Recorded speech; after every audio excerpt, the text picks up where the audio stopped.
Party जिंदाबाद जिंदाबाद। तो भाइयों बहनों याद रखिए 60 पन्ना विधानसभा क्षेत्र से भरत मिलन पांडे भैया को जिताना है। चुनावानुसार हाथ के पंजे के सामने वाला बटन दबाकर भारी मतों से विजयी बनाना है। तो भाइयों बहनों याद रखिए आप सभी का चुनावानुसार है हाथ का पंजा, हाथ का पंजा, हाथ का पंजा। डरते नहीं है, पिछड़ते नहीं है, हक से लड़ जाते हैं।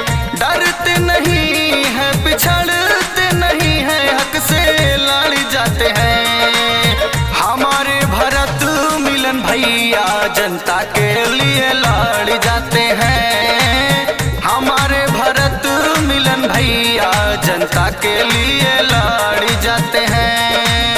डरते नहीं है, पिछड़ते नहीं है, हक से लड़ जाते हैं।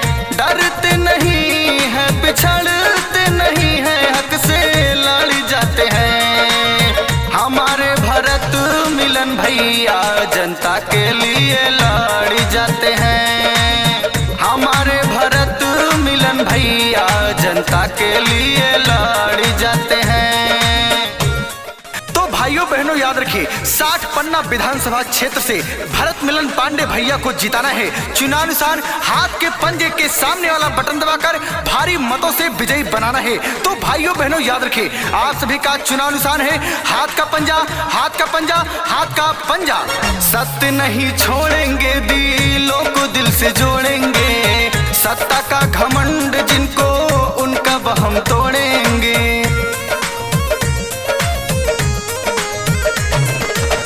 सत्य नहीं छोड़ेंगे, दिलों को दिल से जोड़ेंगे। सत्ता का घमंड जिनको उनका वहम तोड़ेंगे।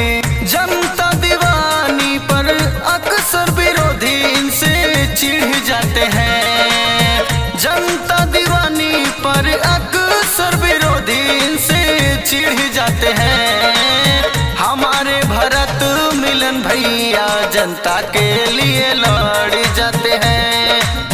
हमारे भरत मिलन भैया जनता के लिए लड़ जाते हैं।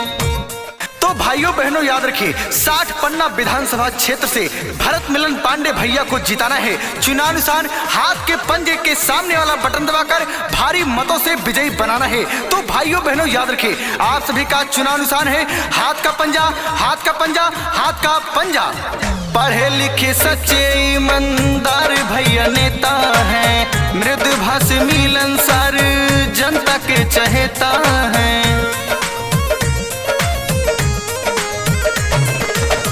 पढ़े लिखे सच्चे ईमानदार भैया नेता हैं। मृदुभाषी मिलनसार जनता के चहेता हैं। गरीब दुखियों के जाके भैया गले मिल जाते हैं। हो गरीब दुखियों के जाके गले भैया उनसे मिल जाते हैं। हमारे भरत मिलन भैया जनता के लिए लड़ जाते हैं।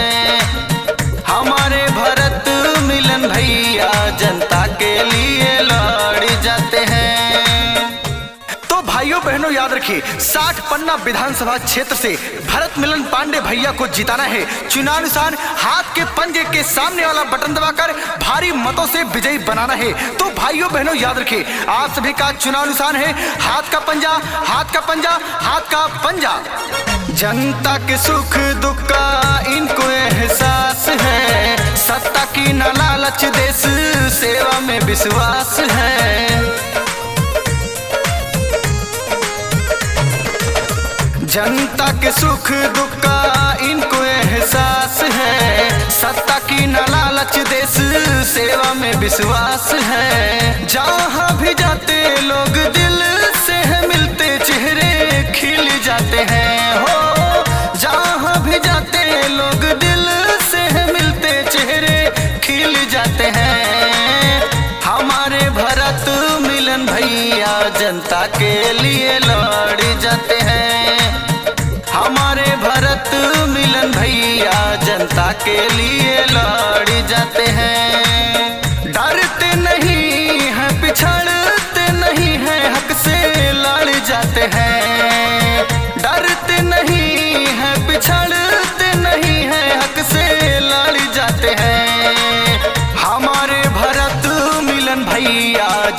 के लिए लड़ जाते हैं। हमारे भरत मिलन भैया जनता के लिए लड़ जाते हैं। हमारे भरत मिलन भैया जनता के लिए लड़ जाते हैं। हमारे भरत मिलन भैया